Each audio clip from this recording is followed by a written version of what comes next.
عوام پر مہنگائی کی بجلی گرا دی گئی۔ وفاقی کابینہ نے بجلی صارفین سے 76 ارب روپے اضافی وصول کرنے کی منظوری دے دی۔ 3 روپے 39 پیسے فی یونٹ اضافی سرچارج لگے گا۔ وصولی 4 ماہ میں کی جائے گی۔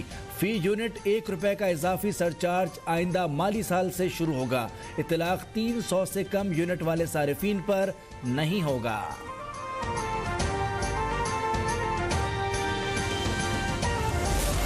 غیر جمہوری قدم اٹھایا گیا تو خاموش نہیں رہیں گے۔ کوڈ آف کنڈکٹ کی خاطر تمام سیاسی جماعتوں سے بات کرنے کے لیے تیار ہیں۔ وزیر خارجہ بلاول بھٹو کا خطاب، کہا کہ ایسے حالات سے گزر رہے ہیں، شاید تاریخ میں ایسا بحران نہیں آیا۔ آئین کے تحت چلے گا تو ملک ترقی کرے گا۔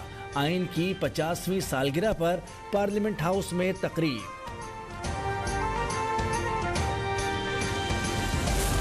آئین کہتا ہے 90 دن میں الیکشن ہو جائیں، یہ کہتے ہیں پیسے نہیں ہیں۔ عمران خان کا ویڈیو لنک خطاب، کہا کہ پاکستان میں قبضہ گروپ گھوم رہے ہیں، قوم کے وسائل چوری کرنے والوں کو NRO دیا جاتا ہے۔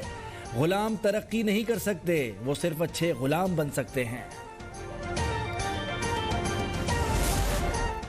تحریک انصاف کا استعفوں کی منظوری کے خلاف عدالتوں میں جانے کا فیصلہ۔ 70 استعفوں سے متعلق پٹیشن تیار کر لی گئی۔ ڈی سیٹ ارکان کو بحال کرنے کی اپیل کی جائے گی۔ ضمنی انتخابات کا شیڈیول بھی معطل کرنے کی درخواست کریں گے۔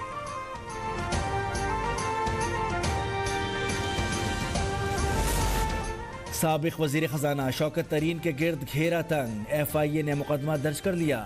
پیکا ایکٹ کی خلاف ورزی کی دفعات 124 اور 505 شامل۔ تیمور جھگڑا اور محسن لغاری بھی شامل۔ ان کی آڈیو لیک سے متعلق تحقیقات مکمل ہو چکی ہیں۔ ارشد شریف قتل از خود نوٹس میں بڑی پیش رفت۔ فیکٹ فائنڈنگ رپورٹ پبلک کرنے کی والوں کے خلاف تحقیقات مکمل۔ جسٹس اعجاز الحسن نے 3 سوالات رکھ دیے۔ ارشد شریف کو کس نے ملک سے جانے پر مجبور کیا؟ ملک بھر میں مقدمات کس نے درج کرائے؟ انہیں ایسا کیا دکھایا گیا جو ملک سے چلے گئے؟ یہ کڑیاں جڑیں گی تو سب پتہ چل جائے گا۔ کینیا کے حکام تفتیش کے لیے رسائی نہیں دے رہے۔ UAE حکام نے بھی پوچھ گچھ کی اجازت نہیں دی۔ JIT اور ایڈیشنل اٹارنی جنرل کا بیان۔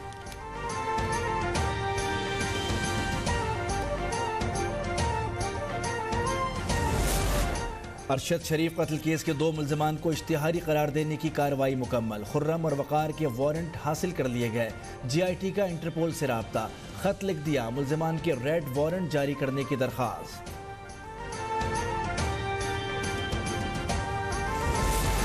پارلیمنٹ کا مشترکہ اجلاس، امن و امان، اقتصادی پالیسی اور مسئلہ کشمیر پر بحث۔ رضا ربانی نے کہا وزیر داخلہ کو یہاں ہونا چاہیے تھا۔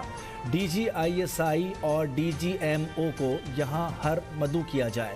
بلاول بھٹو اور دیگر وزراء کی بھی اجلاس میں شرکت کا امکان۔ چیف الیکشن کمشنر کی زیر صدارت اجلاس، انتخابات اور PTI کے استعفوں سے متعلق عدالتی فیصلے پر مشاورت۔ گورنر پنجاب سے ملاقات کے لیے خط لکھ دیا۔ الیکشن پر مشاورت کی جائے گی۔ وفد کی سربراہی سیکریٹری الیکشن کمیشن کریں گے۔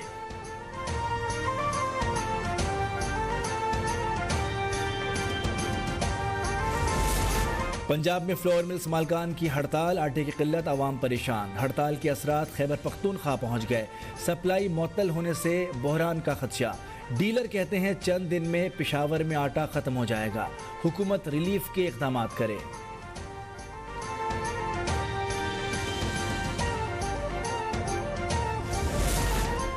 الیکشن ٹریبونل سکھر نے خورشید شاہ نااہلی کیس کا فیصلہ محفوظ کر لیا۔ تحریک انصاف کے رہنما طاہر شاہ نے NA 206 سے ان کی کامیابی چیلنج کی تھی۔ جسٹس ظفر راجپوت نے کیس کی سماعت کی۔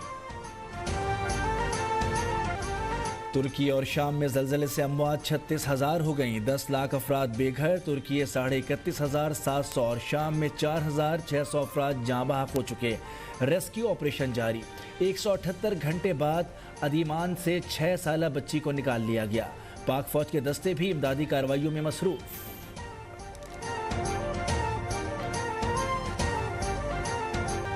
وہ آفتاب جس سے شوبس منور تھا ڈوب گیا۔ معروف میزبان ضیاء محی الدین کراچی ڈیفنس فیز 8 کی قبرستان میں سپرد خاک۔ نماز جنازہ میں سیاسی اور سماجی شخصیات کی شرکت۔ وہ صداکاری، اداکاری، ہدایت کاری اور میزبانی میں اپنی مثال آپ تھے۔ انگریزی فلموں اور ڈراموں میں بھی صلاحیتوں کا لوہا منوایا۔ فنون لطیفہ میں خدمات پر ستارہ امتیاز اور ہلال امتیاز سے نوازا گیا۔